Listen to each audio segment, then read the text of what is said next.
কৃতিকের কথায় ওরও বেশ অবাক হয়। একই বাড়িতে থাকে ওরা তিনজন, অথচ একটা মানুষের গত দুদিন ধরে জ্বর, ওরা সেটা জানেই না। আর কৃতিকই বা কেমন? জ্বর হলে মানুষ এতটা স্বাভাবিক কী করে থাকতে পারে? মুখ দেখে বোঝার উপায় নেই যে মানুষটার শরীর খারাপ। সবসময় সেই রাগী রাগী ভাব। উত্তাল প্রকৃতি রাত বাড়ার অপেক্ষা করেনি আর। সন্ধ্যা রাতেই শুরু করে দিয়েছে তীব্র ঝড়ের তাণ্ডব। অনুর সাথে মাত্রই কথা হলো অরুর। সেও ঝড়ের মাঝে কোনো এক ক্যাফেতে আটকা পড়েছে। সাথে অবশ্য প্রত্যয় আছে, চিন্তা করার কোনো কারণ নেই। অনুর সাথে কথা হওয়ার পরপরই বিদ্যুৎ চলে গিয়েছে। এভাবে বিদ্যুৎ চলে যাওয়ায় অরু একটু ভড়কে গেল। অন্য সময় বিদ্যুৎ গেলেও বাইরে থেকে আসা সোডিয়ামের আলোয় আলোকিত থাকে হলরুম, অথচ আজ নিকষ আলো ঘুটঘুটে অন্ধকার। ব্যাপারটা বোঝার জন্য কাচের দেওয়ালে উকি দিতেই অরু দেখতে পায় বাড়ির বাইরের রাস্তায় কোথাও এক ফোঁটা আলো নেই। হয়তো ঝড় বৃষ্টিতে কোথাও বৈদ্যুতিক তার বিচ্যুত হয়ে এমনটা হয়েছে। কিন্তু এই মুহূর্তে চারিদিকে এমন তীব্র অন্ধকারে অরুর কেমন গা ছমছম করছে। ও কোনো মতে অন্ধকারে সিঁড়ি হাতড়ে কৃতিকের রুমের দিকে পা বাড়ায়।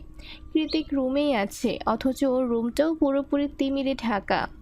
একটু সময় নিয়ে খুঁজতে খুঁজতে কৃতিকের রুমের দরজার বাইরে কয়েকবার টোকা মেরে অরু মিনমিনিয়ে বলল, একটু ফোনের ফ্ল্যাশটা অন করবেন, ভয় করছে। অরু বলার সঙ্গে সঙ্গে কৃতিক মোবাইলের ফ্ল্যাশ অন করে বলল।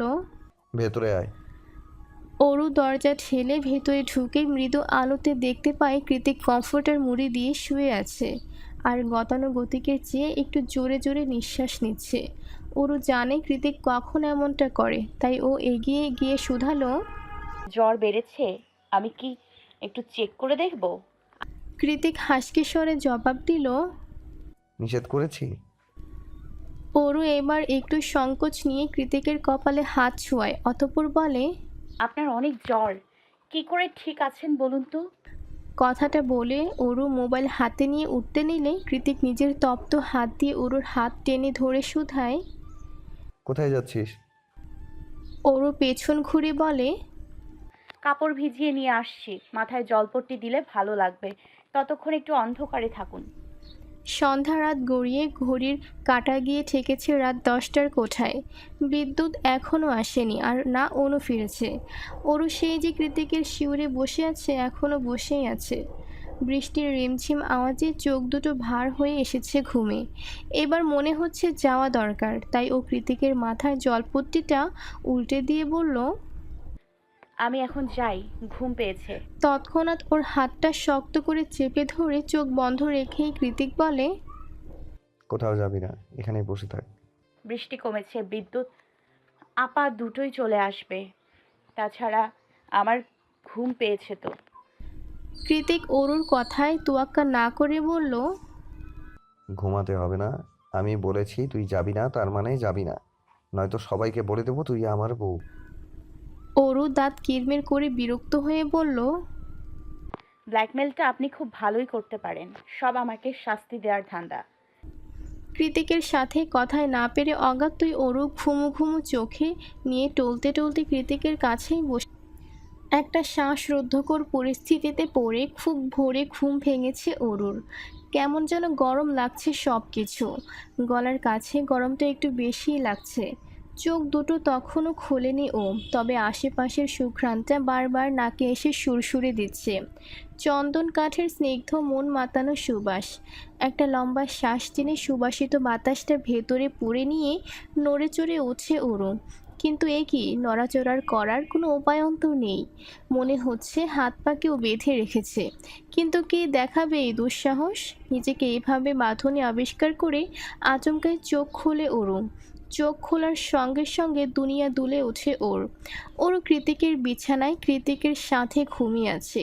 কৃতিক নিজের হাত পা দিয়ে ওরুকে আষ্টে পৃষ্ঠে জড়িয়ে ধরে নিজের বুকের মধ্যে নিয়ে নিশ্চিন্তে ঘুমাচ্ছে। ওর লম্বা চুলগুলো কৃতিকের কালো টি শার্টের সাথে মিলেমিশে একাকার। এভাবে কৃতিকের পাশে নিজেকে আবিষ্কার করে ওরু ঘাবড়ে গিয়েছে। মনে মনে ভাবছে, আপা জানলে কেলেঙ্কারি হয়ে যাবে, আমার এক্ষুনি চলে যাওয়া উচিত। কৃতিকের পিঠের নিচ থেকে নিজের চুলগুলো আস্তে করে টেনে বার করতে করতেই ওর চোখ চলে যায় কৃতিকের ঘুমন্ত মুখের দিকে। এত রাগ, এত জিদ, এত বেপরোয়া স্বভাব, কোনো কিছুর লেশমাত্র নেই ঘুমন্ত মুখটাতে। এখন যা রয়েছে সেটা কেবলই আকর্ষণ। যে কেউ এই ঘুমন্ত মুখটা দেখলে তীব্র আকর্ষণ অনুভব করবে। কি সুন্দর চেহারা, মাশাল্লাহ। ঘুমের মাঝে কৃতিক খানিকটা নড়েচড়ে উঠতেই ভ্রম ছুটে যায় অরুর। ও দ্রুত বিছানা ছেড়ে চুলগুলো হাত খোপা করতে করতে বেরিয়ে যায়। যাওয়ার আগে কি ভেবে যেন আরও একবার ফিরে এসে ঘুমন্ত কৃতিকের কপালে হাত ছোঁয়ায়। অতঃপর মনে মনে নিশ্চিন্ত হয়ে বলে, যাক, তীব্র জ্বরটা কমে গিয়েছে, এখন আমি দ্রুত ভাগি। রুমে আসতেই পা দুটো থমকে যায় অরুর। আপা এখনও ঘুমিয়ে আছে, এই ফাঁকে কিছু একটা অজুহাত বানাতে হবে। কিন্তু কি বানানো যায়? অরু যখন অজুহাত ভাবতে ভাবতে দাঁত দিয়ে নখ কাটায় ব্যস্ত, তখনই আড়মোড়া ভেঙে অনু বলে, কি রে, এত সকালে আবার কোথায় যাচ্ছিস? অরু ধরা পড়ে যাওয়া চোরের মতো আমতা আমতা করে বলে, ও কোথাও না, এখন আবার কোথায় যাব? অরুর কথায় গুরুত্ব না দিয়ে অনু পুনরায় শুধালো, হ্যাঁ রে, কাল কখন এসেছিলি ঘুমাতে? অরু ভ্রুকুচকে বলে, কোথায় থেকে আসবো? আরে তুই তো কাল রাতে কৃতিক ভাইয়ের মোবাইল থেকে মেসেজ দিলি আমায়, তুই নাকি পড়ছিস, খুব ইম্পর্টেন্ট টপিক, ঘুমাতে দেরি হবে। ওই জন্যই তো তোকে আর ডিস্টার্ব করিনি, রুমে এসে ঘুমিয়ে পড়েছি। অরু এতক্ষণে বুঝলো ওর হয়ে কৃতিক মেসেজ করেছে অনুকে। এবার ও একটু স্বস্তির নিঃশ্বাস ছেড়ে বলল, আরে হ্যাঁ রে আপা, অনেক কঠিন পড়া ছিল, ওই জন্যই তো কৃত্তিক ভাইয়ার রুমে গিয়েছিলাম পড়া বুঝতে। বাড়িতে স্যার থাকলে যা হয় আর কি। এক নিঃশ্বাসে কথাটুকু শেষ করে নিজের শরীরের গন্ধ নিল অরু। পুরো শরীর জুড়ে স্যান্ডেলউড পারফিউমের গন্ধ মো মো করছে। যে কেউ কাছে এলে বুঝতে পারবে এটা কৃতিকের শরীরের গন্ধ। অরু উপায়ন্তর ভেবে না পেয়ে দ্রুত ওয়াশরুমে ঝুঁকে অনুর উদ্দেশ্যে বলল, আমি একটু শাওয়ার নিয়ে আসছি, তুই থাক। অনু হাই তুলে আবারও ঘুমাতে ঘুমাতে বলল, এত সকালে শাওয়ার নেওয়ার কি আছে, পাগল মেয়ে। রোববারের সকাল। যান্ত্রিক জীবনে অভ্যস্ত মানুষগুলোর আজ ছুটির দিন। বাইরে প্রখর রোদের পূর্বাভাস।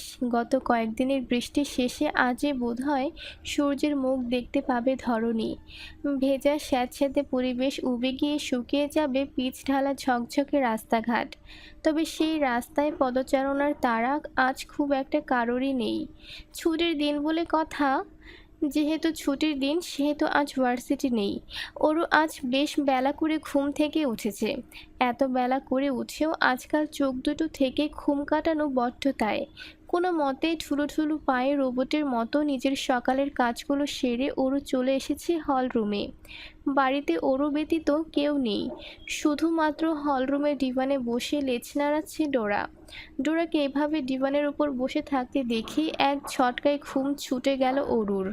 চোখের পাতায় কয়েকবার পলক ফেলে দাঁত দিয়ে জিভ কেটে এগিয়ে গিয়ে ডোরাকে উদ্দেশ্য করে অরু বলে, কি করেছিস ডোরা? এটা জায়ান্ট কৃতিকের বসার জায়গা, তুই এখানে বসেছিস জানলে তোকে আমাকে দুজনকেই ঘাড় ধাক্কা দিয়ে বাড়ি থেকে বের করে দেবে প্রফেসর জেকে। ঘর বাড়ি হারিয়ে বনবাসী হতে না চাইলে তাড়াতাড়ি নাম।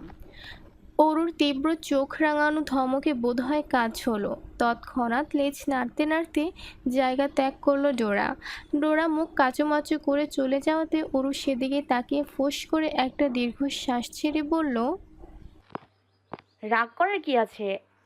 প্রফেসর জেকে তো আর তুই চিনিস না, তাই অমন রাগ দেখাচ্ছিস। আমি চিনি, চিনবো নাই বা কেন বল? ক্লাসে ম্যাক্রো ইকোনমিক্স পড়াই তো। ডোরা অরুর এত হাবিজাবি কথা বুঝলো কি বুঝলো না তা বোধগম্য নয়। সে চুপচাপ গিয়ে লেজ গুটিয়ে অন্যত্র জায়গা দখল করে নিল। বসে পড়ল কিচেন কাউন্টারের এক পাশে। ডোরার কার্যক্রম খানিকক্ষণ পর্যবেক্ষণ করে অরুর চোখ গেল দোতলার কৃতিকের ঘরের দিকে। আজ উইকেন্ড অথচ কৃতিক সকাল সকাল বাড়িতে নেই। কোথায় গিয়েছে সেটাও অরু জানে না। জানার কথাও নয়, তবুও চোখ দুটো আজকাল হুটহাট করেই তার খোঁজ করে বসে। কেন করে তা জানা নেই অরুর। মন মস্তিষ্ক তাতে একযোগ সায় জানায়। হৃদয়ের কোনো দিক থেকে কোনো বাধা নেই, তবুও ওর ভয় হয়, ভীষণ ভয় হয়।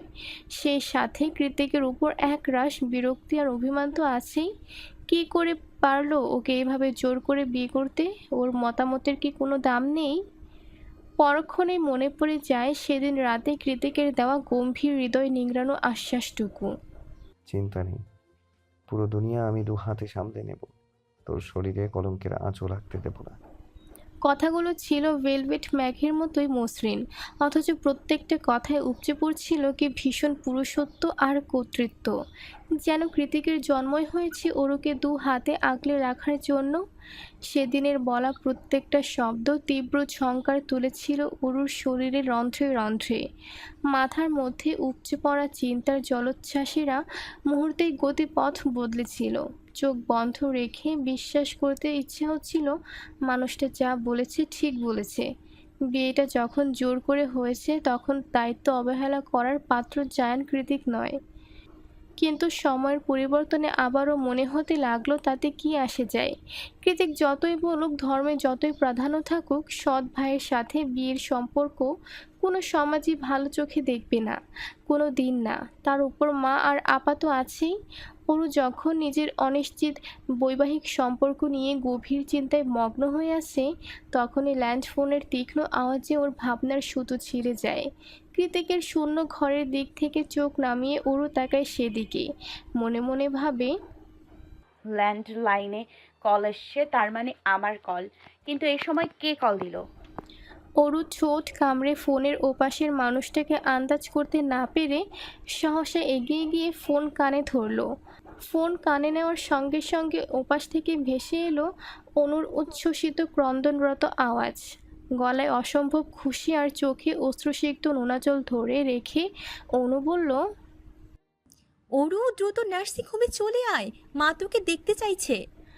অনুর কথায় চোখ দুটো বড় বড় করে ওরু অবিশ্বাসের সুরে দ্বিতীয়বার শুধায়, কি বলছিস আপা? সত্যি মা আমাকে খুঁজছে?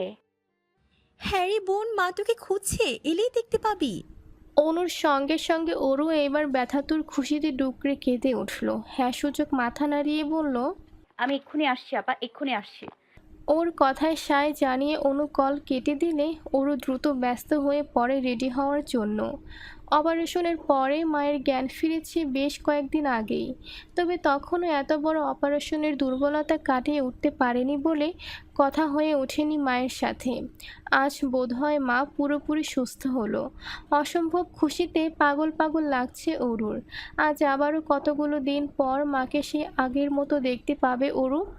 না আর অপেক্ষা করা যাচ্ছে না। কোনো মতে পরিপাটি হয়ে হাতের পার্সটা নিয়ে দরজা লক করে অরু দৌড়াতে দৌড়াতে বেরিয়ে গেল কৃতিকের আলিশান বাড়ি থেকে। হসপিটালে এসে দৌড়াতে দৌড়াতে করিডর পেরিয়ে মায়ের কেবিনের সামনে এসেই পা দুটো থমকে গেল অরুর। ভেতরে মা কথা বলছে, সুস্পষ্ট আওয়াজ। কতদিন পর মায়ের কথা কানে আসছে। হৃদয়টা গোমট আবহাওয়ার মতোই হাঁসফাঁস করছে ওর। মনে পড়ে যাচ্ছে শুরু থেকে সব কিছু। অত বড় কৃতিক কুঞ্জে দিনের পর দিন 2 বোনের কষ্ট করা, প্রতিদিন ইমেল পাঠানো, ইমেলে রিপ্লাই না আসার এক রাশ আক্ষেপ, গুছিয়ে নেওয়া মানিয়ে নেওয়া, মামির ছুরি হাতের কথার মতো ছোবল, শেষমেশ জায়ান কৃতিকের জোর জবরদস্তিতে রাজি হওয়া। এত কিছুর বিপরীতে এখন এই মুহূর্তে মায়ের দুটো আওয়াজ শুনে মনে হলো সব দুঃখ ভ্যানিশ। এ জীবনে দুঃখের কিছুই ঘটেনি। এই যে কেমন সুখ উপচে পড়ছে 2 চোখের কার্নিশ পেয়ে। কাঁধ দুটো অসম্ভব হালকা লাগছে। বয়স কমে গিয়ে নিজেকে মায়ের ছোট্ট বাচ্চা মনে হচ্ছে। আর কি চাই? খানিকক্ষণ কেবিনের বাইরে দাঁড়িয়ে থেকে নিজের ভলভলিয়ে ওঠা অশান্ত হৃদয়টাকে শান্ত করে তবেই দরজা ঠেলে ভেতরে প্রবেশ করলো অরু। চোখ দুটো তখন অভিমানী জলে টইটুম্বর ওর। কয়েক মিটার দূরত্বে বসে আছে মা। পরনে তার হসপিটালের বরাদ্দকৃত আসমানি রঙের পাজামা সেট। হাতের ক্যানেলা এখনও খোলা হয়নি, তবে চোখ মুখে স্নিগ্ধতার ছড়াছড়ি তার। এমন সুস্থতা দেখে মনে হচ্ছে নতুন করে জন্ম হলো তার। ওর অবশ্য এমন মনে হওয়ারই কথা, কারণ ও খুব বেশি মায়ের ধারে কাছে থাকেনি। শুরু থেকে শেষ পর্যন্ত অনুর ত্যাগ তিতিক্ষার কাছে ওর এই সামান্য কষ্ট কিছুই না। আজমেরি শেখ বরাবরই রাশভারী গোছের মানুষ। খুব একটা আবেগ তিনি দেখাতে পারেন না, কিন্তু এরকম একটা মুহূর্তে নিজেকে ধরে রাখা দায়। তিনিও পারলেন না। এক হাতে অনুকে আগলে রেখে অন্য হাতে এগিয়ে দিলেন অনুর উদ্দেশ্যে। ওরও আর অপেক্ষা করলো না, ছুটে এসে জাপটে ধরল মাকে। তিন মা মেয়ের কান্নার রোল পড়ে গেল পুরো কেবিন জুড়ে। এতগুলো দিন পর অনুর মনে হচ্ছে ও আর একা নয়, ওকেও স্নেহ করার মানুষ আছে। ও এর চেয়ে প্রশান্তির আর কী বা হতে পারে। আজমেরি শেখ দুই মেয়ের মাথায় চুমু খেয়ে বললেন, সব ঠিক হয়ে গিয়েছে সব। আর দুঃখ নেই তোমাদের, মা সুস্থ হয়ে গিয়েছে দেখো। জবাবে অনু কাঁদতে কাঁদতে বলল, তুমি আবারও আমাদের বুকে টেনে নিয়ে আদর করছো, এর চেয়ে সুখের আর কি বা হতে পারে। আমরা পেরেছি, আমি আর ওরও হাল ছাড়িনি। আমরা তোমাকে ফিরে পাবার আশা ছাড়িনি, ভবিষ্যতেও ছাড়বো না। তোমার শরীরের একটু কুটিও হতে দেব না আমরা। ওদের কান্নাকাটির মাঝে চেক আপের উদ্দেশ্যে ক্যাবিনে প্রবেশ করে ডক্টর এডওয়ার্ড। ডক্টরের হঠাৎ আগমনে তিনজনেরই কান্নাকাটিতে বাটি পড়ল এতক্ষণে। তৎক্ষণাৎ ডক্টরকে জায়গা করে দিয়ে দুই বোন দুই দিকে সরে দাঁড়ালো ওরা।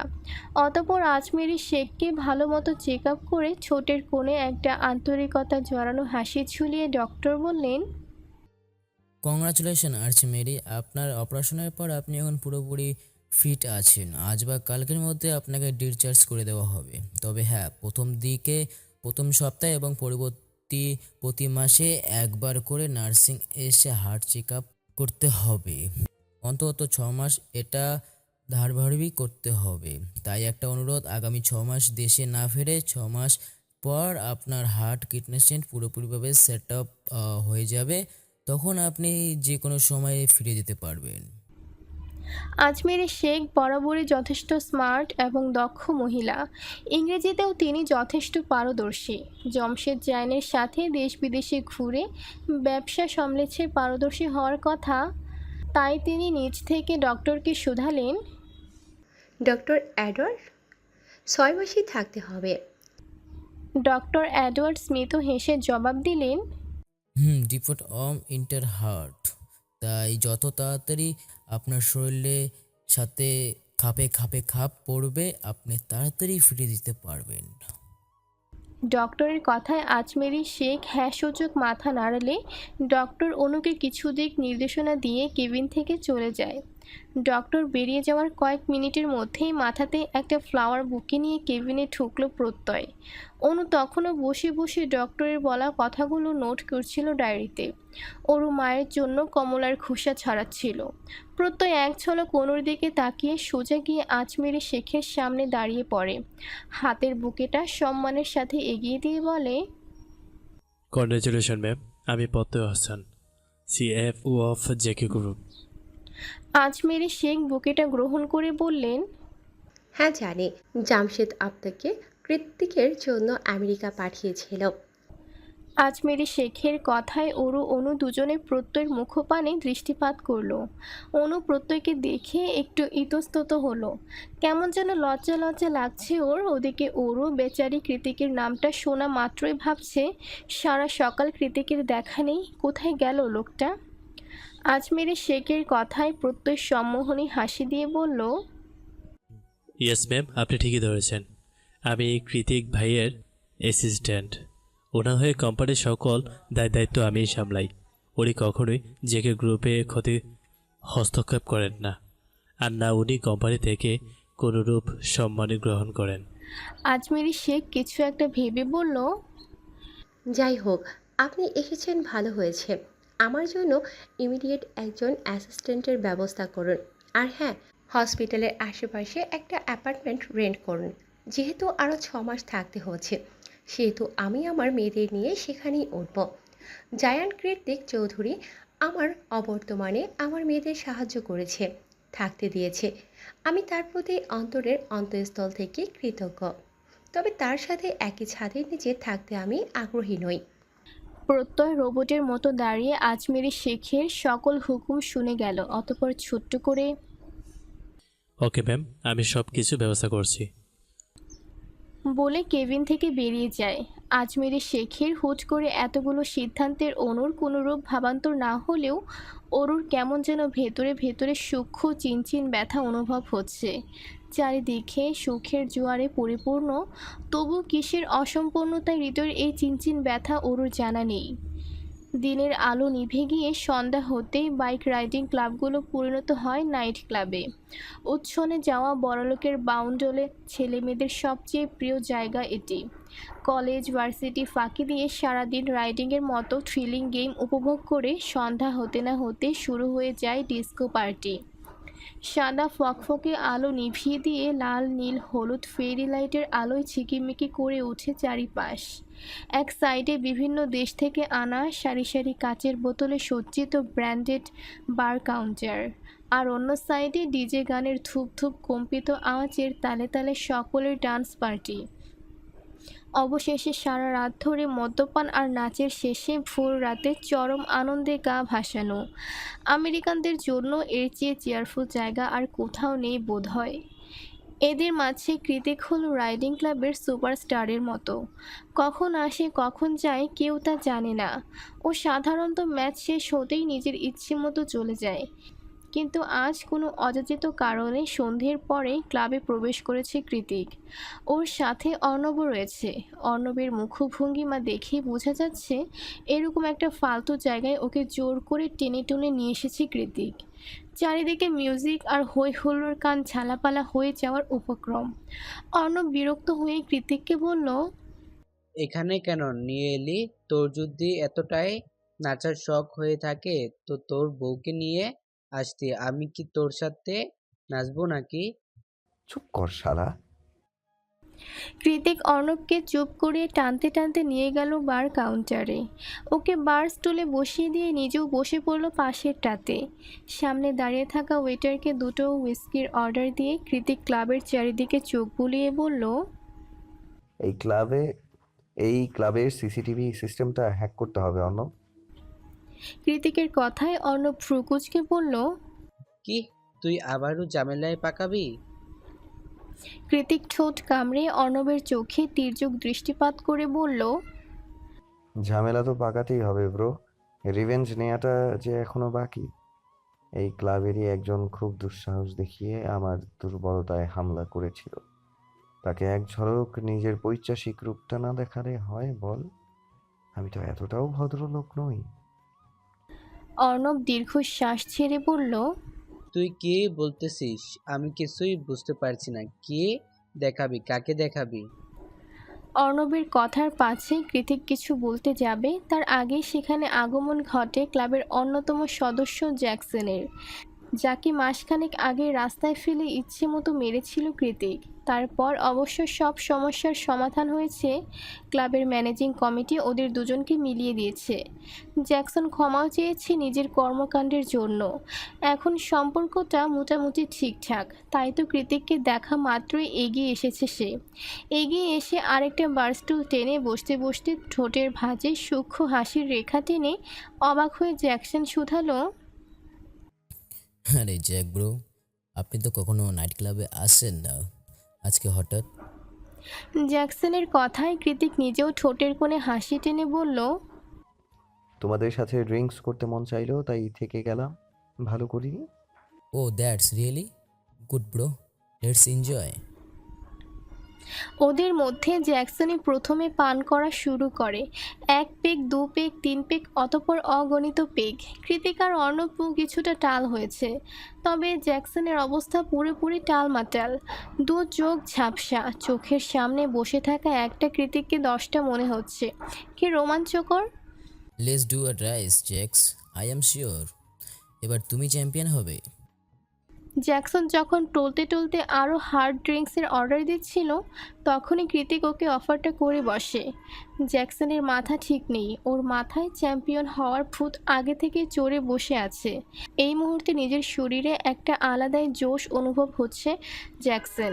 মনে হচ্ছে ওর উপরে টেক্কা দেওয়ার মতো কেউ নেই, কেউ থাকতেও পারে না। কে আজও সেটা দেখিয়ে ছাড়বে।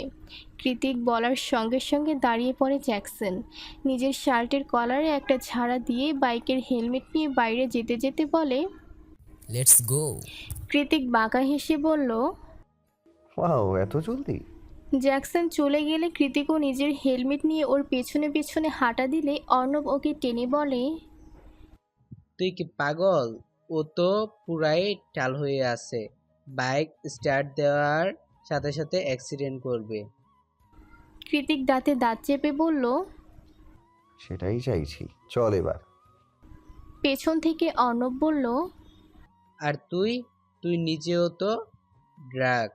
নিজের ওপর কন্ট্রোল আছে আমার অর্ণব, তুই চল। নিজেদের সুপরিচিত রাইডিং ম্যাচের রাস্তায় এসে দুজনে বাইক স্টার্ট করলো ওরা। চারিদিকে রাস্তাটা পুরোপুরি অন্ধকার নয়, আবার খুব আলোকিতও নয়। সোডিয়ামের নিয়ন আলোয় পুরো রাস্তা জুড়ে আলো ছায়া বিরাজমান। জ্যাকসনের মাথায় চ্যাম্পিয়ন হওয়ার ভূতকুণ্ডলী পাকিয়ে মাথাচাড়া দিয়ে উঠেছে। আজও দেখিয়ে ছাড়বে জ্যাকসন কী জিনিস। ওদিকে কৃতিক প্রথমে খুব ধীর গতিতে বাইক স্টার্ট দেয়। বাইক স্টার্ট দেওয়ার সঙ্গে সঙ্গে জ্যাকসন হাওয়ার বেগে দৃষ্টি সীমার বাইরে চলে যায়। এই দেখে অর্ণব ভয়ার্ত নজরে তাকিয়ে মনে মনে আওড়ায়। হয় মরবে, না হয় মৃত্যুকে খুব কাছ থেকে দেখে আসবে। কেন যে জ্যাকের মতো পাগলের সাথে লাগতে এসেছিলি? নোজ। যেহেতু কৃতিক নিজেও ড্রাঙ্ক ছিল, তাই ও নিজেও কিছু দূর যেতে উল্টে পড়ে যায়। পড়ে গিয়ে সেখানেই বসে শব্দ করে হাসতে থাকে ও। কৃতিক পড়ে গিয়েছে দেখে অর্ণব ওর দিকে ছুটে এগিয়ে এসে বলল। Are you okay? এটা কেন করলি ভাই? ছেলেটা খুব খারাপভাবে আহত হবে। কৃতিক বাইকটাকে শরীরের উপর থেকে সরিয়ে আস্তে ধীরে উঠতে উঠতে বলল। ওই বাস্টারটা আমার অরুকে মাঝ রাস্তায় অ্যাটাক করেছিল। শুধুমাত্র আমার উপর জেদ ফলাতে গিয়ে ও অরুকে ছুরি নিয়ে তাড়া করেছে। ইভেন আমি সময় মতো না এলে কি না কি হয়ে যেত সেটা একমাত্র উপরওয়ালাই ভালো জানেন। তাহলে তুই কি করে ভাবলি এত বড় একটা দুঃসাহস দেখানোর পরও আমি ওকে এত সহজে ছেড়ে দেব? কক্ষনো না। তাছাড়া আমি আর কী বা করলাম? ও নিজেই তো বাইক নিয়ে চলে গেল। এখন যদি ভালোই ভালোই বেঁচে যায় তো যাক, আর যদি না যায় তাহলে ধরে নেব ওর চ্যাম্পিয়ন হওয়ার নেশাই ওকে খোয়ানো। শেষ কথাটা বলতে বলতে একটা তীর্যক কপট হাসিতে প্রসারিত হলো কৃতিকের ডার্ক ব্রাউন ঠোঁটজোড়া। ওরও বাড়ি ফিরতে ফিরতে বিকেল গড়িয়ে সন্ধ্যা রাতে গিয়ে ঠেকেছে। অনু আজ ফিরবে না, সে মায়ের কাছেই থাকবে। ওরও ফিরতে চায়নি, অনু জোর করে পাঠিয়ে দিয়েছে ওকে। বলেছে একটা রাতই তো, তারপর থেকে তো সবাই একসাথেই থাকবে ওরা। এখন কষ্ট করে হসপিটালে থাকার প্রয়োজন নেই। অরুর মনটা বেশ ফুরফুরে। হাতের পার্সটাকে আঙুলে খুঁড়াতে খুঁড়াতে মাত্রই পাসওয়ার্ড টিপে ঘরে প্রবেশ করেছে ও। তবে হলরুমের কাউচে কৃতিকে বসে থাকতে দেখেই হাঁটার গতি থমকে যায় অরুর। এই তো সেই মানুষটা সারাদিন এত আনন্দের মাঝেও যার কথা হুটহাট মনে পড়েছে। বারবার মনে হয়েছে সে কোথায়। কাউচের উপর গা ছড়িয়ে দিয়ে দুটো পা টেবিলের উপর রেখে বসে আছে কৃতিক। নির্ঘুম নিষ্প্রভ কামুক চোখ দুটো অরুর পানে নিবদ্ধ। কৃতিকের মুখের দিকে থেকে চেয়ে চোখ সরিয়ে অরু দৃষ্টিপাত করে ওর পায়ের দিকে। 3/4 প্যান্ট পরে আছে কৃতিক, যার দরুন ফর্সা লোমশে পা দুটো এথায় সেথায় থেতলে গিয়ে রক্ত জমাট বাঁধা অংশগুলো দৃশ্যমান। এমন দগদগে অবস্থা দেখে যে কারো হৃদয় কেঁপে উঠবে। অথচ কৃতিক কতটা ভাবলেশীন হয়ে রক্ত নিয়েই বসে আছে, যেন কিছুই হয়নি। ওরুকে একভাবে তাকিয়ে থাকতে দেখে কৃতিক হাসকি স্বরে বলল। তোর জন্যই ওয়েট করছি, ট্রিট করে দে। কৃতিকের পা দুটো পর্যবেক্ষণ করে একটা দীর্ঘশ্বাস ছেড়ে এগিয়ে এসে ওরু শুধালো। নিশ্চয়ই বাইক থেকে পড়ে গিয়েছেন। কৃতিক দু হাত দিয়ে নিজের চুলগুলো ব্যাক ব্রাশ করতে করতে বলল। ঠিকই ধরেছিস। ফার্স্ট এড বক্স কোথায়? কৃতিক আঙুল দিয়ে নিজের রুমের দিকে দেখিয়ে দিল। ওরু নিজের পার্সটা রেখে বলল। থাকুন, নিয়ে আসছি। এই যাবৎ কৃতিকের রুমে দু একবার এসেছে অরু। সেদিন কৃতিকের রুমে কখন যে ঘুমিয়ে গিয়েছিল টের পায়নি ও নিজেও। তবে তখন তো ঘরময় অন্ধকার ছিল, কিছুই দেখার উপায় ছিল না। ওই জন্যই তো একটা ফার্স্ট এইড বক্স খুঁজতে খুঁজতে হাঁপিয়ে উঠেছে অরু। রুমের কোথাও খুঁজে না পেয়ে একটানে কৃতিকের জামা কাপড়ের কাবার্ড খুলে ফেলল ও। কাবার্ডের ড্রয়ারেই ফার্স্ট এইড বক্স রাখা ছিল। ওরও সেটাকে হাতে নিয়ে আরও একটা ছোট্ট বক্স দেখতে পায়, সুন্দর কারুকাজ করা কাঠের বক্সটা। কি আছে এর মধ্যে? প্রশ্নটা মনের মাঝে উকি দিতে এদিক ওদিক তাকিয়ে অনেকটা বিস্ময় আর কৌতূহল নিয়েই বক্সটা খুলল ওরু। ওরু ভেবেই নিয়েছে এত সুন্দর বক্স হয়তো কোনো হিরে জহরত থাকবে নিশ্চিত, কিন্তু ওরুকে পুরোপুরি ভুল প্রমাণ করে দিয়ে বক্স থেকে বেরিয়ে এলো একটা লম্বা চুল। ওরু আশাহত নজরে চুলটাকে নাক সিটকে বলল। ইউ, এটা আবার কি? পরক্ষণে ওই চুলটাকে নিজের চুলের সাথে মিলিয়ে নিয়ে ওরু বলল। আরে এটা তো মনে হচ্ছে আমার চুল। উনি কি কালো জাদু টাদু করেন নাকি? ওরু! নিচ থেকে ভেসে আসা কৃতিকের ছাঁচালো চিৎকারে লাফিয়ে উঠল ওরু। কোনো মতে জায়গার জিনিসটা জায়গায় রেখে ফার্স্ট এইড বক্স নিয়ে সহসা নেমে গেল নিচ তলায়। তারপর দৌড়ে এসে হাঁটু গেড়ে বসে পড়ল কৃতিকের পাশে। এতদিন ধরে বাড়িতে আছিস, এখনো একটা বক্স খুঁজতে এতক্ষণ সময় লাগে? কৃতিকের কথায় অরুর মনে পড়ে যায় ও আর এই বাড়িতে নেই। কথাটা ভাবতেই ঈশান কোণে মেঘ জমার মতোই মনের কোণে সুপ্ত হাহাকার জমে ওঠে অরুর। অরু নিশ্চুপ বসে বসে কৃতিকের পায়ে হাত চালাচ্ছে দেখে কৃতিক ভ্রু কুঞ্চিত করে বলল। কি ভাবছিস? অরু তার ছোট্ট ছোট্ট হাত দিয়ে অন টাইম ব্যান্ডেজগুলো লাগাতে লাগাতে বলল। আমায় ছেড়ে কোথায় যাবি তুই?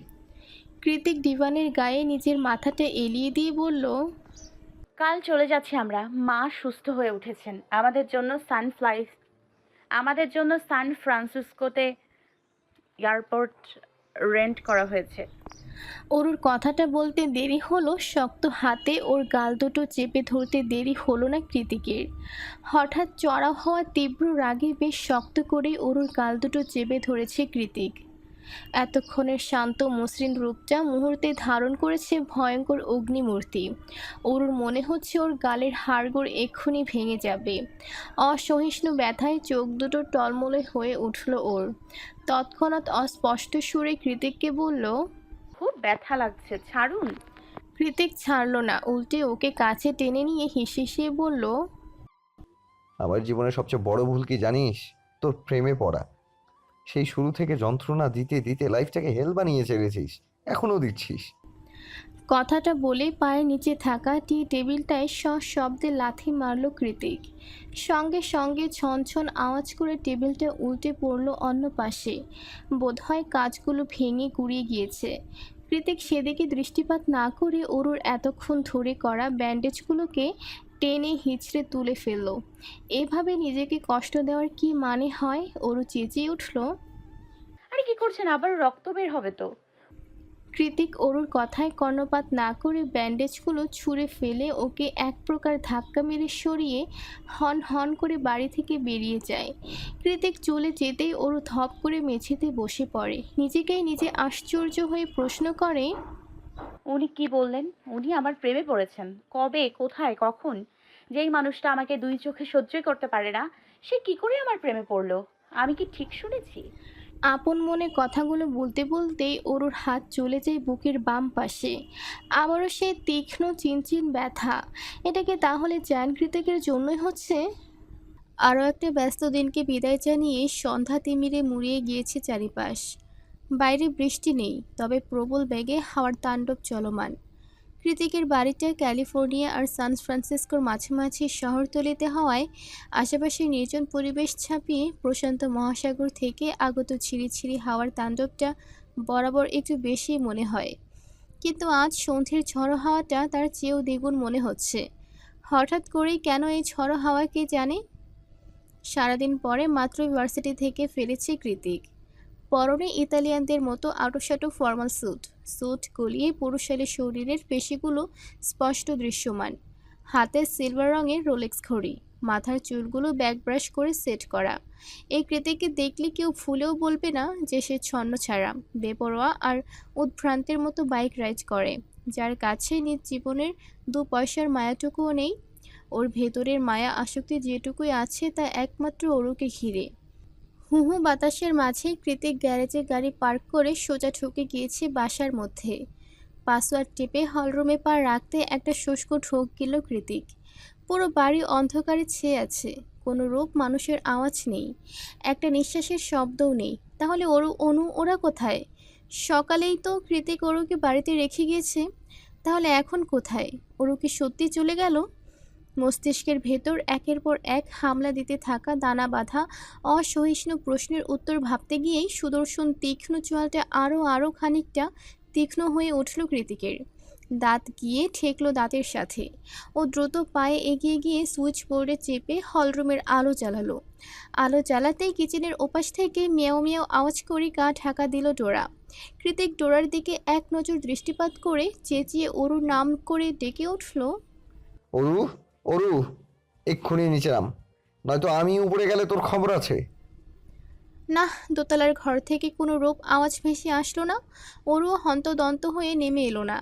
রাগে ফোঁস ফোঁস করতে করতে এবার কৃতিক নিজেই সোজা দোতলার গিয়ে অরুদের রুমে ঢুকে যায়। রুমে ঢোকা মাত্রই দু চোখ খিচে বন্ধ করে ফেলল কৃতিক। যা ভেবেছিল তাই। অরু ওকে না জানিয়েই বাড়ি থেকে চলে গিয়েছে।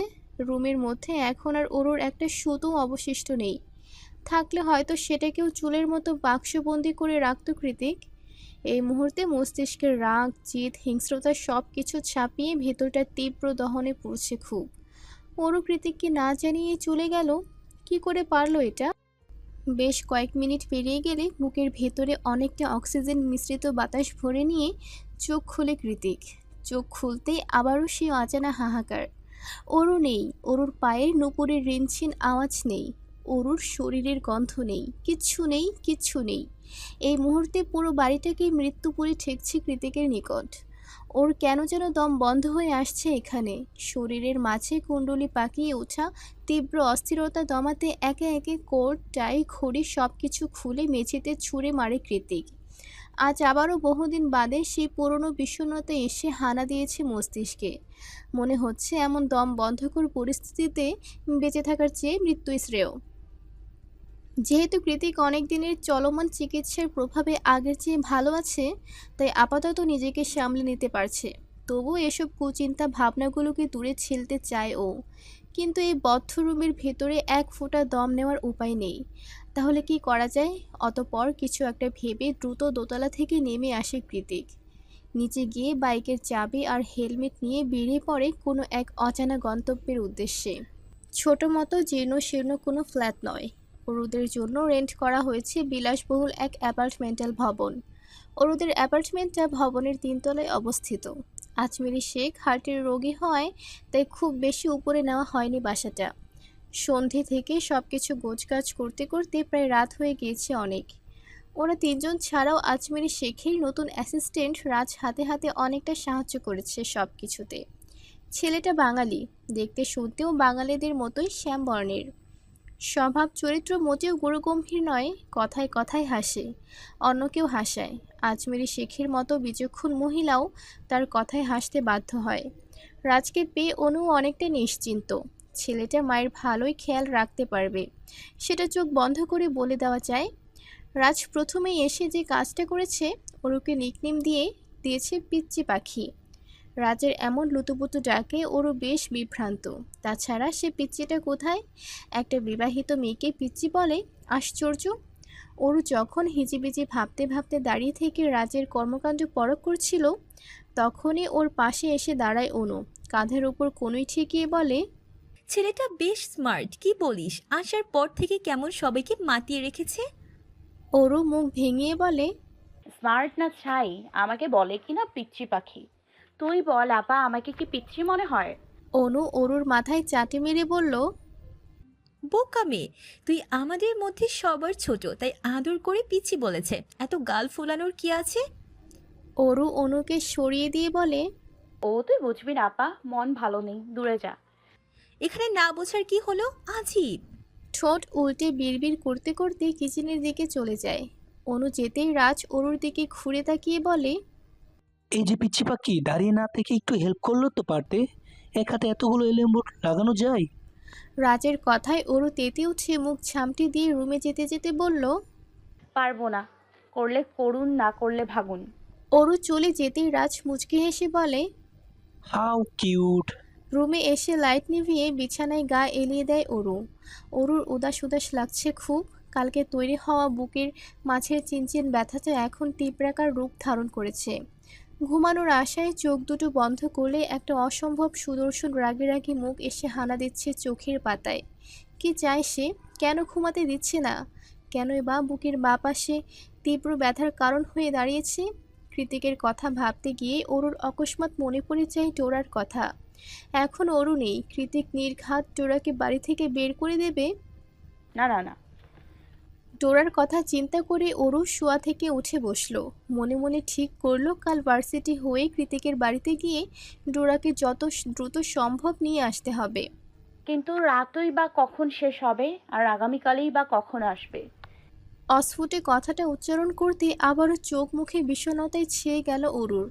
বুকের ভেতর সে একই তীক্ষ্ণ চিনচিন ব্যথা। অরুর কষ্ট হচ্ছে, অজানা কষ্ট, কিন্তু কার জন্য? বারবার মনে পড়ছে কৃতিকের মুখ থেকে উকড়ে আসা স্পষ্ট কথাগুলো। আমার জীবনের সবচেয়ে বড় ভুল কি জানিস? তোর প্রেমে পড়া। গুনে গুনে 12 বছরের বড় হয়েও কৃতিক অরুর প্রেমে পড়েছে। কথাটা ভাবতেই শিহরিত হয়ে উঠছে অরুর হৃদয়, মন সব কিছু। হাজার চেষ্টা করেও কৃতিকের কথা মাথা থেকে সরাতে যাচ্ছে না। না চাইতেও ওই মুখটা মনে পড়ছে বারবার। এ যেন মন মস্তিষ্কের একটা তীব্র দোটানা। আর ভালো লাগছে না এই উদাসীনতা। মনটা যে কি চাইছে নিজেও জানে না অরু। ওই জন্যই তো কৃতিককে না জানিয়ে চুপি চুপি চলে আসা, নয়তো কৃতিক সবার সামনে জিদের বসে কি না কি করে বসতো কে জানে। কৃতিককে নিয়ে অহেতুক ভাবতে ভাবতে ওর চোখ যায় রুমের পাশে টানা বারান্দার দিকে। ওরও ভাবলো একবার বারান্দায় গিয়ে দাঁড়াবে, তাহলে যদি ভেতরের কষ্ট কষ্ট ভাবতে একটু কমে আসে। যেই ভাবা সেই কাজ। একটুখানি স্বস্তির আশায় এগিয়ে গিয়ে কাজ ঠেলে বারান্দায় গিয়ে দাঁড়িয়ে পড়ল অরু। সঙ্গে সঙ্গে একরাশ দমকা হাওয়া এসে চোখে মুখে আছড়ে পড়ল ওর। এই রুমের বারান্দাটা ভবনের একেবারে পেছন দিকে। পেছনের রাস্তাটাও নির্জন। সোডিয়ামের মৃদু আলো ব্যতীত খুব বেশি আলো এখানে নেই। মানুষজনের আনাগোনাও তাই বেশ কম, যাকে বলে নিরিবিলি পরিবেশ। নিরিবিলি পরিবেশের সাথে আজ বাইরে তীব্র বাতাসের তাণ্ডব নৃত্য চলছে। কি জানি কৃতিক কি করছে? মনের মাঝে প্রশ্নটা উকি দিতেই অরু মিনমিনিয়ে বলল, কি আর করবে, হয় কানে হেডফোন গুজে ডার্ক রোম্যান্টিক অডিও বুক শুনছে, নয়তো বাইক নিয়ে রাইডে বেরিয়েছে। বোরিং লোক একটা। বিড়বিড়িয়ে কথাটা বলে হাত দিয়ে বারান্দার কার্নিশে ভর করে মাথা নুয়ে সোজা নিচের দিকে চাইল অরু। নিচে যাওয়ার সঙ্গে সঙ্গে মাথা ঘুরে উঠল ওর। নিজেকে ভুল প্রমাণ করতে সোজা হয়ে দাঁড়িয়ে কয়েকবার চোখের পলক ছেড়ে পুনরায় নিচের দিকে তাকালো অরু। দেখল অরুর দৃষ্টি বরাবর বাইকে হেলান দিয়ে ওর দিকেই তাকিয়ে আছে কৃতিক। চুলগুলো অগোছালো, ফর্মাল শার্টের হাতাটাও গোটানো, গলায় টাই নেই। সামনের দিকের কয়েকটা বোতাম অবাধে খুলে রাখা, যার ফলে ঢেউ খোলানো ফর্সা বক্ষদেশ স্পষ্ট দৃশ্যমান। কৃতিককে বড্ড এলোমেলো লাগছে। খোলাটে দৃষ্টিটাও কেমন বেসামাল। এত দূর থেকেও কৃতিকের আহত দৃষ্টিতে বুকের ভেতরটা কেমন মোচড় দিয়ে উঠল অরুর। কেন যেন মনে হচ্ছে কৃতিক আর কারোর জন্য নয়, বরং ওর জন্যই দাঁড়িয়ে আছে এত রাতে। ওরও আর বারান্দায় চুপ হয়ে দাঁড়িয়ে থাকতে পারল না। হুট করে কে যেন ভেবে ওড়নাটা নিয়ে সবার আড়ালে ছুটে বেরিয়ে গেল অ্যাপার্টমেন্ট থেকে। মাথায় ভালো মতো ঘোমটা টেনে ছুটে এলো কৃতিকের কাছে। অরু নিচে নেমে এসেছে, তাও কৃতিক একইভাবে তাকিয়ে আছে অরুর পানে। কোনো রাগ নেই, ক্ষোভ নেই, বিরক্তি নেই, দু চোখে যা আছে তা হলো একরাশ মাদকতা। অরু সুতি থ্রিপিস পরে আছে, মাথায় ওড়না দিয়ে ঘোমটা টানা, লম্বা সিল্কি চুলগুলো পুরোপুরি বাঁধন হারা। অরু কৃতিকের কাছে এগিয়ে আসতেই কৃতিক দু হাতে ওর কোমর আঁকড়ে ধরে ওর কাঁধে মাথা এলিয়ে দিয়ে হিসিয়ে বলল, তোকে হুট করেই বউ বউ লাগছে জান। কৃতিকের কথা স্পষ্ট নয়, মাথাটাও কেমন টুলছে, মুখ দিয়ে অ্যালকোহলের বিশ্রী গন্ধ বের হচ্ছে। অরু চোখ মুখ কুঁচকে বলল, আপনি অ্যালকোহল খেয়ে বাইক রাইড করে এত দূর চলে এসেছেন? কৃতিক হ্যাঁ সূচক মাথা নাড়ালে অরু পুনরায় বলে, যদি কিছু হয়ে যেত? কৃতিক ওর কথায় তোয়াক্কা না করে নিভু নিভু চোখে বলল, তুই আমায় ছেড়ে কেন চলে এলি? এখন কি করে থাকবো আমি? একটু তো চোখের সামনেই দেখতাম, সেটাও তোর মায়ের সহ্য হলো না। অরুর কাছে কৃতিকের এই রূপ পুরোপুরি নতুন। ও কখনো কৃতিককে এমন নরম সুরে কথা বলতে শুনেনি, আজই প্রথমবার। কৃতিকের বলা প্রত্যেকটা কথা অরুর শরীরে কাঁপন ধরিয়ে দিচ্ছে ঠিকই, কিন্তু বুকের মাঝে জমতে থাকা সেই তীব্র চিনচিন ব্যথাটা হুট করেই কেমন উবে গিয়েছে। পাছে এসে ভর করেছে অজানা এক প্রশান্তি। কি নাম দেওয়া যায় এই প্রশান্তির জানা নেই অরুর। অরু চুপ দাঁড়িয়ে আছে। কৃতিক অরুর ওড়নাতে নাক ঘষে দু হাতে ওকে আরো খানিকটা কাছে টেনে বলল, হার্টবিট, ফিরে চল আমার সাথে, তুই তো আমার। তোকে ছাড়া থাকতে কষ্ট হচ্ছে তো, বল যাবি? কৃতিকের প্রশ্নের কোনো উত্তর নেই অরুর কাছে। ও তো এখনো কৃতিককে নতুন রূপে আবিষ্কার করায় ব্যস্ত। এ কোন কৃতিককে দেখছে ও? অরু যখন কৃতিকের বাহু জুড়ে দাঁড়িয়ে কৃতিককে নিয়ে হাজারো চিন্তায় বিভোর, তখনই কানে ভেসে আসে অনুর গলায় কর্কশ আওয়াজ। উপর থেকে হাঁক পেরে পেরে ওকে ডাকছে অনু, বারবার বলছে, রাতের বেলা কোথায় গেল মেয়েটা? রুমে দাঁড়িয়ে অনু ডাকছে বুঝতে পেরে অরু নিজের মাথার ঘোমটাটা আরো ভালো করে টেনে নিয়ে কৃতিকের উদ্দেশ্য করে বলে, মোবাইল কোথায় আপনার? দরকার আছে দিন। কৃতিক অরুর ওড়নাতে নাক ঘষতে ঘষতে বলল, পকেটে মনে হয়। কৃতিক টলছে, তাই অরু নিজেই ওর পকেট থেকে মোবাইলটা বের করে কল দিল প্রত্যয়ের নাম্বারে। প্রত্যয় ফোন রিসিভ করতেই ওপাশ থেকে কিছু বলার আগেই অরু এক নিঃশ্বাসে বলল, ওনাকে না মানে কৃতিক ভাইকে আমাদের বাসার সামনে থেকে নিয়ে যান, উনি ড্রাঙ্ক হয়ে আছেন। প্রত্যয় চমকে গিয়ে বলল, কি বলছো? কোথায় আছে ভাই? অরু মিনমিনিয়ে বলল, আমাদের নতুন বাসার পেছনের রাস্তায়। প্রত্যয় হ্যাঁ সূচক মাথা নাড়িয়ে বলল। ওয়েট, আমি এক্ষুনি আসছি। প্রত্যয় কল কাটার আগে অরু একটু আগ বাড়িয়ে বলল, ইয়ে ভাইয়া, আপাকে কিছু বলবেন না দয়া করে। প্রত্যয় একটা দীর্ঘশ্বাস ছেড়ে জানায়, যদিও বা কৃতিক ভাই এইসবে পারোয়া করে না, তবু তুমি যখন বলছো তখন বলবো না। অরু স্বস্তির নিঃশ্বাস ছেড়ে ফোন কেটে দিয়ে কৃতিককে বলল, আপনি থাকুন, আমি আসছি। আপা তখন থেকে ডাকছে, দেখে ফেললে সর্বনাশ হয়ে যাবে।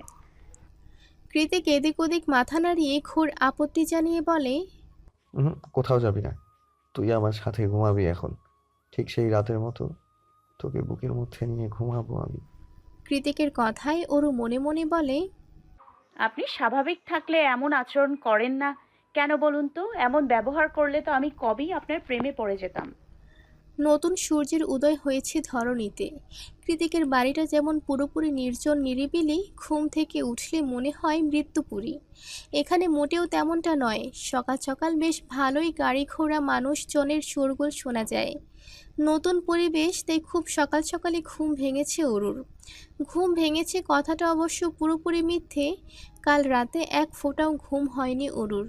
সারা রাত এপাশ ওপাশ করে কাটিয়ে দিয়েছে, আর এখন ঘুম থেকে উঠে রেডি হচ্ছে ভার্সিটিতে যাওয়ার উদ্দেশ্যে। রেডি হয়ে বের হওয়ার সময় মায়ের হাজারটা প্রশ্নের উত্তর দিতে হয়েছে ওকে। কোথায় যাচ্ছ, কখন ফিরবে, কত দূরে ভার্সিটি, আরও কত কী। প্রথমে তো স্বয়ং রাজকে ঝুলিয়ে দিতে চেয়েছিল কাঁধের মধ্যে, পরে অবশ্য কোনো মতে কথা কাটিয়ে বেরিয়ে এসেছে অরু। অ্যাপার্টমেন্ট থেকে বেরিয়ে মেট্রো ধরে সোজা ভার্সিটিতে যাওয়া যায়, কিন্তু আজকে তো মঙ্গলবার, কৃতিকের ক্লাস নেই। সেটা মনে করতেই অরু পিছুপা হাঁটে। আজ আর ভার্সিটিতে যাওয়ার ইচ্ছে নেই ওর, বরং উল্টো পথে গিয়ে ট্যাক্সি ধরে বেরিয়ে পড়ে ওর চেনা গন্তব্যের উদ্দেশ্যে। চেনা পরিচিত অত্যাধুনিক ডুপ্লেক্স বাড়িটার সামনে দাঁড়িয়ে আছে অরু। সকাল সকাল যে আত্মবিশ্বাস নিয়ে এখানে এসেছিল, বাড়ির মধ্যে ঢুকতে না ঢুকতে সে আত্মবিশ্বাস কর্পূরের মতোই কেমন হাওয়া হয়ে গিয়েছে। এই মুহূর্তেই মুখগহ্বরে একটুও তরল অবশিষ্ট নেই শুষ্ক গলাটাকে ভেজানোর জন্য। ঠান্ডা আবহাওয়ার মাঝেও হাতের তালু কেমন ঘেমে উঠেছে, পা দুটো কেমন ঝিনঝিন করছে। তবুও সকল চিন্তা ভাবনা ভয়ডর কেক পিছু হটিয়ে ঘরের দরজার দিকে ধীরে পায়ে এগিয়ে গেল অরু। প্রথমে ভেতরে গিয়ে কৃতিককে কী বলবে না বলবে সেই কথাগুলো হাজারবার প্র্যাকটিস করে নিয়েছে দরজার বাইরেই দাঁড়িয়ে। অতঃপর পাসওয়ার্ড টিপে সোজা বাসার মধ্যে। হলরুমে প্রবেশ করার সঙ্গে সঙ্গে অন্ধকারে চোখ দুটো কুঁচকে এলো অরুর। দেখল বরাবরের মতো ঘরময় অন্ধকার করে কানে মস্ত বড় হেডফোন লাগিয়ে কাউচে আধশোয়া হয়ে বসে বাইক রাইডিং গেম খেলছে কৃতিক। অরুকে না দেখে ওপাশ থেকে তার গমগম আওয়াজ ভেসে এলো, কি চাই? অরু কাঁধে ঝুলানো চামড়ার ব্যাগটা হাত দিয়ে খুঁড়তে খুঁড়তে বলল। ডোরাকে নিতে এসছি। তৎক্ষণাৎ কানের হেডফোন খুলে পেছনে তাকিয়ে কৃতিক দাঁত কটমটিয়ে বলল, ডোরা কি তোর বাপের কেনা সম্পত্তি যে চাইলেই নিয়ে যাবি? অরু মিনমিনিয়ে বলল, ডোরা আমার মেয়ে, ও আমার সাথেই থাকবে। কৃতিক ভ্রু কুঁচকে বলল, আমাকে কি তোর বিড়াল মনে হয়? আমি কেন বিড়ালের বাচ্চা জন্ম দিতে যাব শুনি? অরু মাথা তুলে বলল, আপনাকে তো কিছু বলিনি। মুখে মুখে তর্ক করছিস? কাছে আয়। দিনের বেলাতেও পুরো বাড়ি রাত হয়ে আছে। অরু একটা শুষ্ক ঠোক গিলে শুধালো, কাছে এলে কি করবেন? আমার যা খুশি তাই করব। এখন চুপচাপ কাছে আসবি নাকি আমি উঠে টেনে হিঁচড়ে থাপ্পড় দিয়ে কাছে টেনে আনবো? সেটা তোর ইচ্ছে। Depends on you. এই বলে আবারও পেছনে ঘুরল কৃতিক। ওরও অজানা এক বিশ্বাস কৃতিক ওকে কাছে গেলে কিছুই বলবে না। সেই বিশ্বাস থেকেই পা টিপে টিপে কৃতিকের কাছে এগিয়ে গেল অরু। ও পাশে এসে দাঁড়াতেই কৃতিক পুনরায় হুকুম করলো। পাশে বস। অরু তাই করলো। চুপচাপ কৃতিকের থেকে দূরত্ব বজায় রেখে পাশে গিয়ে বসলো। ওরও বসেছে কি বসেনি তৎক্ষণাৎ ওর কোলের ওপর মাথা দিয়ে শটান শুয়ে পড়ল কৃতিক। কৃতিকের এমন অকস্মাৎ কাণ্ডে অরুর নড়াচড়া বন্ধ হয়ে গেল। এতক্ষণ ধরে ছোট্ট মেদহীন পেটটা শ্বাস প্রশ্বাসের তালে তালে যে ওঠানামা করতো সেটাও পুরোপুরি বন্ধ। ওরও এমন স্ট্যাচু হয়ে আছে দেখে কৃতিক চোখ খুলে ওর মুখের দিকে তাকিয়ে বলল, কিরে, শ্বাস করছিস না কেন? মরে যাবি তো। কি কি কি? কৃতিক পুনরায় চোখ বন্ধ করে অরুর হাতটা মাথায় রেখে বলল, কাল সারা রাত ঘুমাতে পারিনি, মাথা ব্যথা করছে। এখন ঘুমাবো। যতক্ষণ ঘুমাবো হাত যাতে মাথা থেকে না নড়ে। কৃতিকের কথায় অরুর খুব বেশি অস্বস্তি হলো না। ওর মাথায় আলতো হাত বুলিয়ে দিতে দিতে অরুর ঠোঁট টিপে হেসে মনে মনে বলল, কাল রাতে যা পাগলামি করেছেন তাতে মাথা ব্যথা হওয়ারই কথা। অরুর হাতের স্নিগ্ধ পরশে কৃতিক ঘুমের দেশে পাড়ি জমাতে জমাতে হাসকে সুরে বলল। ওরু, হুম। কৃতিক এবার উপর হয়ে শুয়ে বলল, তুই পুরোপুরি আমার হয়ে যা। বিলিভ মি, আমি তোকে মাথায় করে রাখবো। একটুও বকবো না, একটুও মারবো না। কৃতিকের করা অস্পষ্ট স্বীকারোক্তি আদৌ অরুর শুনেছে কি শুনেনি কে জানে। মায়ের মাথায় বিলি কেটে তেল মালিশ করে দিয়ে মাকে ঘুম পাড়িয়ে মাত্রই রুমে এসেছে অনু। রুমে আসা মাত্রই অনু দেখতে পায় ভাইব্রেট মোডে থাকা ফোনটা সে কখন থেকে কেঁপে কেঁপে উঠছে। অনু এগিয়ে গিয়ে ফোন কানে তুলতেই প্রত্যয় অসহায় সুরে বলল। তোমাকে দেখতে ইচ্ছে করছে অনু। অনু মৃদু হেসে বলল, কি করে দেখবেন, এখন তো আর হসপিটালে যেতে হয় না। ক্যাফের জবটাও মায়ের ভয়ে ছেড়ে দিয়েছি, মা এসব একদমই পছন্দ করেন না। প্রত্যয় ত্যক্ত হয়ে বলল, আমি তোমাকে দেখতে চাই, বাস কীভাবে দেখা করবে সেটা আমি জানি না। অনু একটু ভেবে বলল, দেখি গ্রোসারির কথা বলে বের হতে পারি কিনা, পারলে জানাবো আপনাকে, হয়তো সাথে করে অরুকেও ধরিয়ে দেবে মা। প্রত্যয় হেসে জবাব দিল। No problem. মনে মনে বলল, বাইকে ম্যানেজ করে নিয়ে আসতে পারলে ওরও অটোমেটিকই ম্যানেজ। সারাদিন পার করে গোধূলি লগ্নে ঘুম ভাঙল কৃতিকের। আড়মোড়া ভেঙে চোখ খুলতেই চোখের সামনে ভেসে উঠল ঘুমন্ত এক মায়াপুরীর স্নিগ্ধ মুখশ্রী। এটা অরু, কৃতিকের ব্যক্তিগত অরু, যে এই মুহূর্তে কৃতিকের মাথাটা কুলে নিয়েই কাউচে হেলান দিয়েই কুটিসুটি মেরে ঘুমাচ্ছে। ওর নরম তুলতুলে হাতটা এখনও কৃতিকের চুলের ভাঁজে নিবদ্ধ। আজকাল অরুর একটু একটু আত্মসমর্পণে বেশ খুশি কৃতিক। অরুকে দেখতে দেখতেই কৃতিকের ঠোঁট দুটো প্রসারিত হলো আন্তরিকতা চড়ানো হাসিতে। পরক্ষণেই হাতের কবজিতে এঁটে থাকা ঘুড়িতে এক নজর চোখ বুলিয়ে উঠে বসে কৃতিক। অন্য পাশ থেকে একটা পাতলা ফিনফিনে চাদর এনে অরুর গায়ে জড়িয়ে দিয়ে সোজা চলে যায় দোতলায়। অরুর যখন ঘুম ভাঙে তখন সন্ধ্যা প্রায়। কোনো মতেই ঘুমু ঘুমু চোখে উঠে বসে। চারিদিক পর্যবেক্ষণ করে আঁতকে ওঠে অরু। দাঁত দিয়ে জিভ কেটে তাড়াহুড়ো করে উঠতে উঠতে বলে, এই রে, আমার তো ফিরতে হবে, কখন ঘুমিয়ে পড়লাম আমি। উঠে দাঁড়িয়ে হাতের ঘড়িতে সময় দেখতে দেখতেই অরুর চোখ যায় কিচেন কাউন্টারের দিকে। সেখানে বসে বসে কফি পান করছে কৃতিক। তার পরনে লেদার জ্যাকেট আর ব্ল্যাক ট্যানিং। পাশের স্টুলে হেলমেট রাখা, দেখেই বোঝা যাচ্ছে বাইক নিয়ে বের হবে। সে সকালে এসে এখন এমন সন্ধ্যা বাঁধিয়ে ফেলবে ভাবতে পারেনি অরু। এই মুহূর্তে মায়ের করা হাজারটা প্রশ্নের ভয়ে তটস্থ হয়ে গিয়েছে ও। তাই কোনো কিছু না ভেবেই দ্রুত এগিয়ে গিয়ে পেছন থেকে কৃতিকের জামা টেনে ধরে কাঁদো কাঁদো সুরে অরু বলল। অরু নির্লিপ্ত কণ্ঠে জবাব দেয়, ফিরতে হবে না, থেকে যা। মজা করবেন না, আমাকে যেতে হবে, মা আছে তো। আমার ম্যাচ আছে। প্রত্যয়কে কল দিয়ে আসতে বলেছি, ও তোকে নিয়ে যাবে।